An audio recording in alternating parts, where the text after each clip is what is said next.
بيبتدي يتعامل معاك بطبقيه، واحد ما عادش يتعامل معانا بطبقيه. كليك.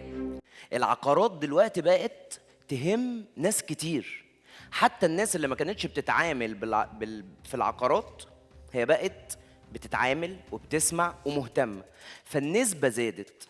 فبلاش تتعامل مع الكونتاكت ليست بتاعتك او دوائر علاقاتك بالحكم المسبق القاتل. فهو بيستسهل، بيروح مديك داتا عملاء. الفكره بقى في داتا العملاء ان بما انها اصبحت داتا عملاء فده معناه انها اتفرمت. زي ما وصلتك وصلت لناس تاني، وزي ما وصلت لناس تاني وصلت لناس تالتة. الفيسبوك دلوقتي لو في واحد معدي كده وعمل كليك على اعلان ليه علاقة بالعقارات، خلاص حياته كلها اتحولت. الانستجرام بتاعه والتيك توك والفيسبوك واليوتيوب كله يا باشا راح واخد معلومة ان ده عميل مستهدف. في عملاء كتير نفسها تستثمر، فيها ناس كتير فاهمة بس مش عارف يتعامل معاهم. ان هو عايز ايه في الاخر؟ ثقة، ريليشن.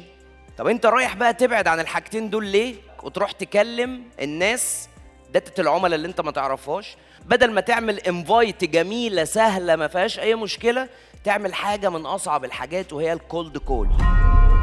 انك تكلم عميل ما تعرفوش ومش محدد معاه ميعاد وعايز تخش في مكالمة تقنعه بحاجة ايا كانت الحاجة دي. هتقولي طب مع السوشيال ميديا ممكن عميل يكلمني وانا ما اعرفوش، فانا كده هتعامل مع واحد ما اعرفوش بس هو اللي جاي لك، هو اللي جاي لك خلاص، فكده تحول لموضوع اوكي هنشتغل.